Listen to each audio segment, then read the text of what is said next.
Hello everyone, আপনি কিন্তু যে কোনো ভাষার মুভি অর্থাৎ হচ্ছে তামিল, হিন্দি, তেলুগু বা ইংলিশ যে কোনো ভাষার মুভি আপনি কিন্তু বাংলা ভাষায় দেখতে পারবেন। কথাটা হয়তো অনেকেরই বিশ্বাস হতে পারে না। চলুন প্র্যাকটিক্যালটা দেখে নেওয়া যাক। তো হ্যালো ভিউয়ার্স, আসসালামু আলাইকুম, this is Mohammad Nahid from take tips all Bangla.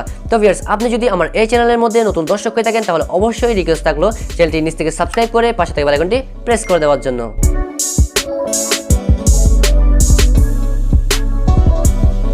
Welcome back viewers. তো ভিউয়ার্স, প্রথমত আমি আপনাদেরকে একটা কথা বলে রাখি, আমাদের কিন্তু সরাসরি মোবাইলের মধ্যে যে ইউটিউব অ্যাপ্লিকেশনটা আছে ওইটা কিন্তু ওপেন করা যাবে না। তো আমাদের ফার্স্ট অফ অল অর্থাৎ প্রথমত আমাদের মোবাইল ফোন থেকে গুগল ক্রোম ব্রাউজারটি ওপেন করে নিতে হবে। দেন আমি ওপেন করে নিচ্ছি। ওপেন করার পর আমাদের চার্জ বক্সে লিখতে হবে youtube.com। youtube.com লিখে চার্জ দেওয়ার সাথে সাথে আমাদের ইউটিউবের ইন্টারফেসটা আমাদের সামনে শো করাবে। দেন এখান থেকে আপনারা দেখতে পারবেন উপরে 3 ডট বলে একটা অপশন শো করবে। দেন এখানের মধ্যে আমরা ওইটার উপর যখন ক্লিক করব আমাদের সামনে একটা লম্বা লিস্ট শো করবে। তো এখান থেকে আপনারা নিচের দিকে একটা ডেস্কটপ সাইট বলে একটা অপশন পাবেন। তো ওইটার উপর যখন আপনারা ক্লিক করে দিবেন সরাসরি আমাদের ইউটিউবের ইন্টারফেসটা ডেস্কটপ সাইটের মতো হয়ে যাবে, অর্থাৎ ভিউটা বা আমাদের লুকিংটা ডেস্কটপ সাইটের মতো হয়ে যাবে, অর্থাৎ কম্পিউটারের মতো হয়ে যাবে। তো ভিউয়ার্স, এখানটার মধ্যে আমরা একটু জুম করে চার্জ বক্সের উপর ক্লিক করব। দেন আমাদের কাঙ্ক্ষিত যে মুভিটা আছে ওইটার নাম লিখে চার্জ দিব। তো ভিউয়ার্স, আপনারা দেখতে পাচ্ছেন আমি আমাদের কাঙ্ক্ষিত মুভিটার নাম লিখে চার্জ দেওয়ার সাথে সাথে আমাদের সামনে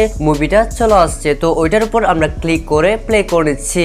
তো ভিউয়ার্স, আমাদের সামনে এইরকম একটা ইন্টারফেস চলে আসবে। তো এটাকে আমরা একটু জুম করে নিব। জুম করার পর আপনারা 2 নম্বরে একটা আইকন দেখতে পারবেন, ওইটাকে আমরা ওপেন করে নিব বা অন করে নিব। আমরা জাস্ট ওইটার উপর ক্লিক করলে ওইটা অন হয়ে যাবে। দেন এরপর 3 নম্বরে একটা সেটিংস বলে অপশন দেখতে পারবেন বা আইকন দেখতে পারবেন। ওইটার উপর যখন আমরা ক্লিক করে দিব আপনারা এখানের মধ্যে একটা অপশন দেখতে পারবেন সাবটাইটেল অথবা সিসি বলে একটা অপশন দেখতে পারবেন। ওইটার উপর যখন আমরা ক্লিক করে দিব তাহলে আপনারা দেখতে পারবেন এখানে 3টা অপশন। তো ভিউয়ার্স, এখান থেকে আমাদের 3 নাম্বার অর্থাৎ অটো ট্রান্সলেট বলে যে অপশনটা আছে ওইটার উপর যখন আমরা ক্লিক করে দিব দেন আমাদের এখানে বিভিন্ন ধরনের ল্যাঙ্গুয়েজ শো করাবে। তো এখান থেকে আমি জাস্ট বাংলাটা সিলেক্ট করে দিব। বাংলা সিলেক্ট করার পর যখন আমি মুভিটা বা সিনেমাটা যখন প্লে করতেছি আপনারা দেখতে পাচ্ছেন আমাদের কিন্তু এখানের মধ্যে বাংলা সাবটাইটেল শো করতেছে। তো ভিউয়ার্স, এভাবে চাইলে কিন্তু আপনি যে কোনো ভাষার অর্থাৎ তামিল, হিন্দি, ইংলিশ বা তেলুগু যে কোনো ভাষার মুভি আপনি কিন্তু সহজে বাংলায় ডাবিং করে বা বাংলায় সাবটাইটেল ইউজ করে কিন্তু আপনি খুব সহজে দেখে নিতে পারবেন। ভিডিওটা যদি ভালো লেগে থাকে তাহলে লাইক এবং কমেন্ট করে জানাতে পারেন। তো ভিউয়ার্স, আজকে এই পর্যন্ত, দেখা হচ্ছে নেক্সট কোনো ভিডিওতে। সবাই ভালো থাকবেন, সুস্থ থাকবেন, আল্লাহ হাফেজ।